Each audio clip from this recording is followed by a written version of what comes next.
Question number 51 है। 51 में है कि भारतीय संविधान में मूल कर्तव्यों को किस संशोधन द्वारा जोड़ा गया था।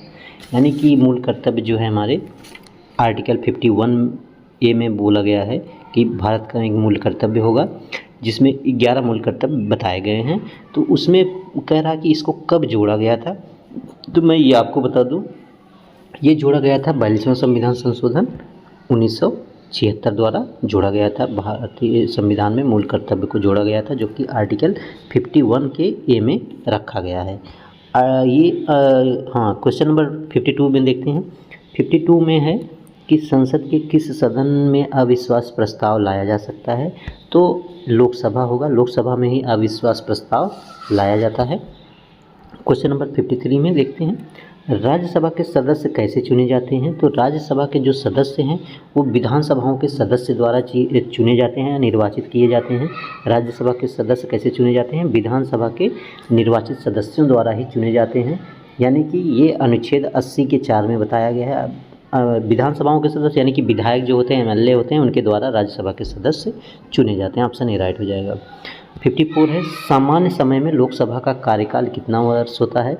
तो देखिए, सामान्य सभा में लोकसभा का कार्यकाल 5 वर्ष होता है। वैसे तो लोकसभा कभी भी भंग की जा सकती है, लेकिन राज्यसभा का कार्यकाल 6 वर्ष होता है। वो एक अस्थाई है, लेकिन लोकसभा एक अस्थाई सदन है। इसको कभी भी 1 दिन में भी, 2 महीने में, 4 महीने में, या कभी भी इसको भंग किया जा सकता है।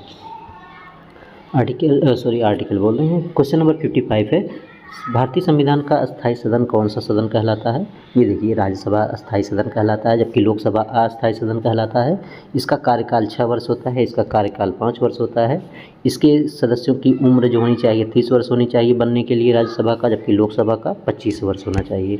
ठीक है, तो ऑप्शन बी राइट हो जाएगा। अस्थाई सदन कौन सा है, राज्यसभा, अस्थाई लोकसभा, याद रखिएगा। 56 है, निर्वाचन आयोग किस प्रकार की संस्था है। यानी कि जो भारत में निर्वाचन आयोग है वो किस प्रकार की संस्था है, उसमें किस तरह की, ये संवैधानिक है, स्वायत्त है, या फिर इनमें से कोई नहीं है, या अर्ध न्यायिक है। तो देखिए, जो भारतीय संविधान है वो इनमें से सभी है। यानी कि भारतीय निर्वाचन आयोग जो है, संविधान में बोला गया है कि ये संवैधानिक भी है, स्वायत्त भी है और अर्ध न्यायिक भी है।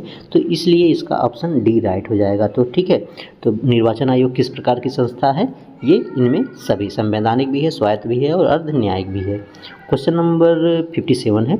57 मुख्यमंत्री की नियुक्ति कौन करता है। मुख्यमंत्री की नियुक्ति कौन करता है, राज्यपाल करता है। प्रधानमंत्री की नियुक्ति कौन करता है, राष्ट्रपति करता है, याद रखिएगा। Option B right. Question number 58 में है, निम्नलिखित में से कौन सा मौलिक अधिकार विदेशियों को प्राप्त है। यानी कि विदेशी, जो भारत के बाहर के लोग हैं, उनको नहीं प्राप्त है। कौन सा हमारा मौलिक अधिकार कौन सा उनको नहीं दिया जा सकता है।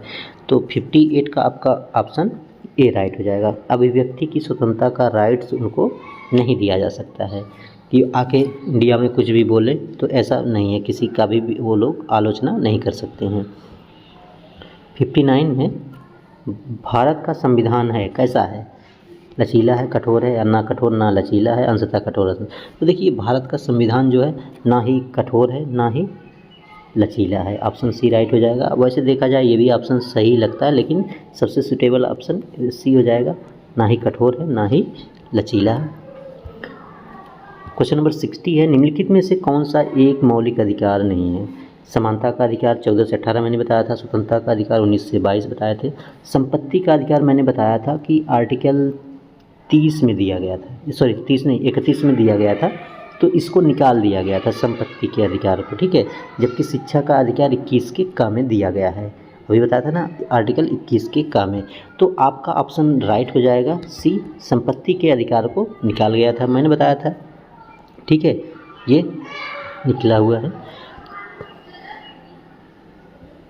क्वेश्चन नंबर 61, क्वेश्चन नंबर क्या है 61 में संविधान के अंतर्गत मूल अधिकारों का संरक्षक कौन है। तो मूल अधिकारों का संरक्षक जो है सर्वोच्च न्यायालय माना जाता है। सर्वोच्च न्यायालय आपके अधिकारों की रक्षा करता है।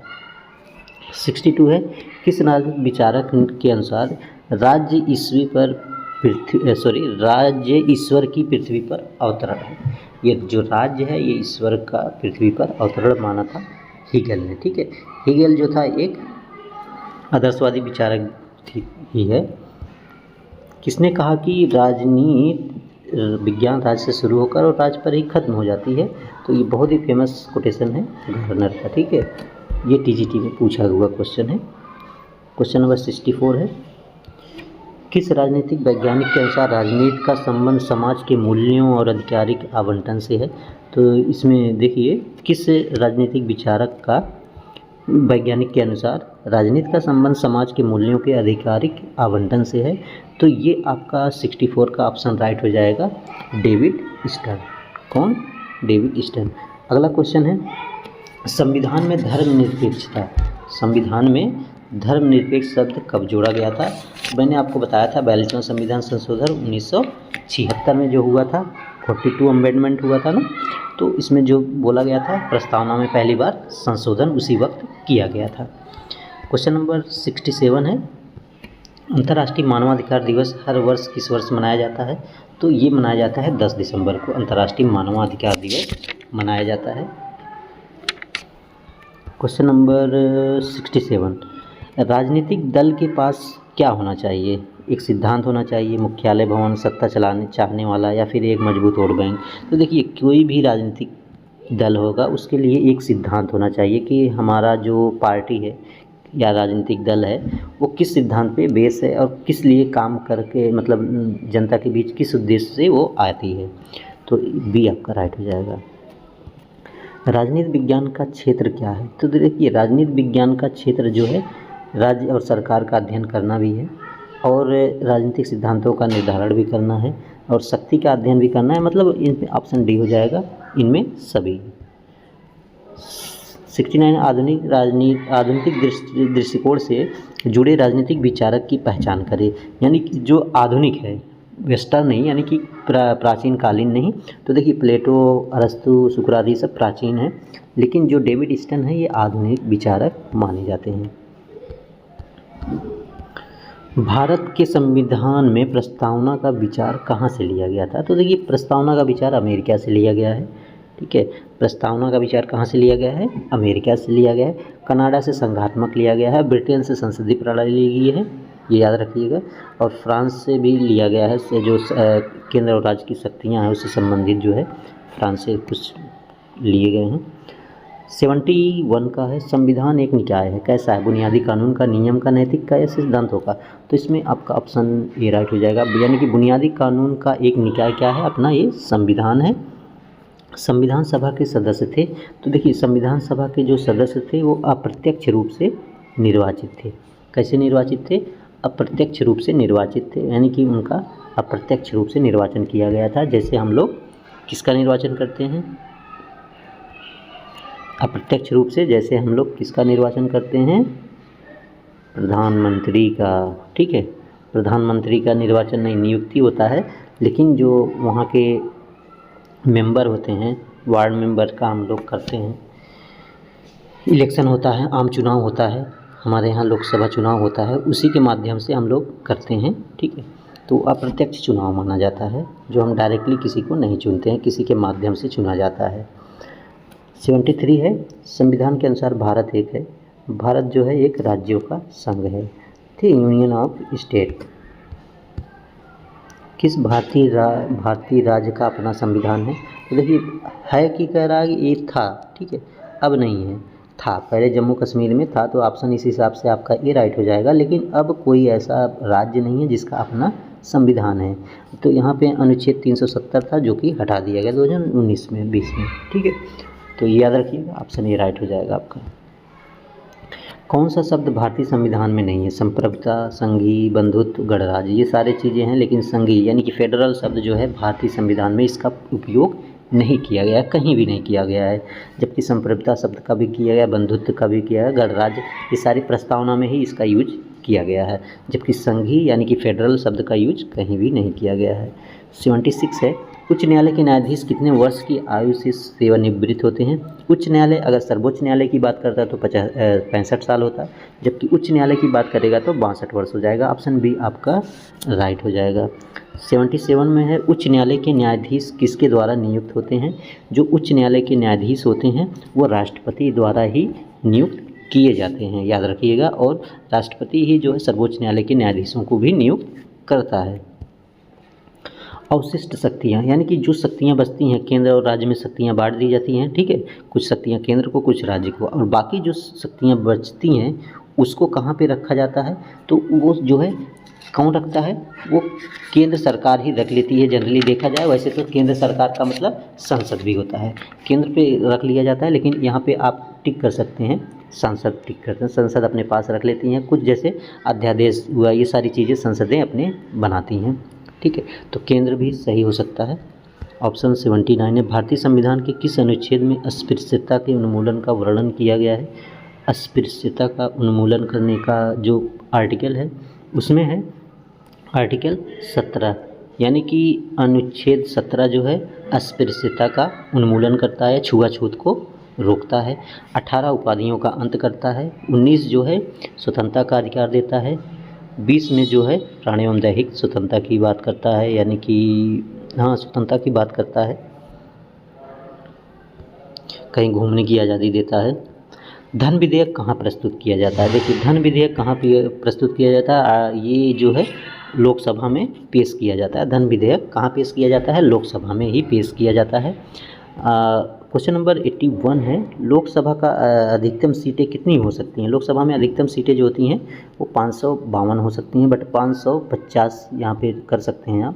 पहले 552 था, अब 550, यानी कि 550 के नियर अबाउट, ठीक है। तो 550 सीटें यानी कि 550 सीटें लोकसभा में अधिकतम सीटों पर चुनाव हो सकता है, इससे ज़्यादा नहीं, कम हो सकता है लेकिन ज़्यादा बिल्कुल नहीं। भारत में कुल कितने राज्य हैं, ये तो सिंपल क्वेश्चन है, 28 राज्य हैं, कन्फ्यूजन इसमें ज़रा भी नहीं होना है, ठीक है। भारत में प्रेजेंट टाइम में 28 राज्य हैं और 8 केंद्र शासित प्रदेश बताए गए हैं। कौन सी विचारधारा पुरुषों और महिलाओं के लिए समान अधिकारों की मांग करती है। तो पुरुषों और महिलाओं के लिए समान अधिकारों की मांग करने वाली विचारधारा है नारीवाद, जिसको फेमिनिज्म बोला जाता है। तो नारीवादी जो विचारक है वो महिलाओं और पुरुषों को समान अधिकार की बात करता है। मनुष्य प्रकृति के समान है, यानी कि मनुष्य प्रकृति से समान है, मनुष्य जो है प्रकृति से समान है 84 का। तो इसमें ऑप्शन आपका बी हो जाएगा। लाक ने बोला कि मनुष्य जो है प्रकृति के समान है, तो 85 है। साम्यवाद से कौन जुड़ा हुआ है, ये मार्क्स जो है साम्यवाद से जुड़ा हुआ है। क्वेश्चन नंबर 86 है, संसदीय कार्यपालिका में मंत्रिपरिषद किसके प्रति उत्तरदायी होती है। संसदीय कार्यपालिका में मंत्रिपरिषद जो होती है वो किसके प्रति उत्तरदायी होती है, यानी कि संसदीय कार्यपालिका में मंत्रिपरिषद की। तो संसदीय कार्यपालिका देखा जाए तो प्रधानमंत्री यानी कि लोकसभा के प्रति उत्तरदायी होती है संसदीय कार्यपालिका।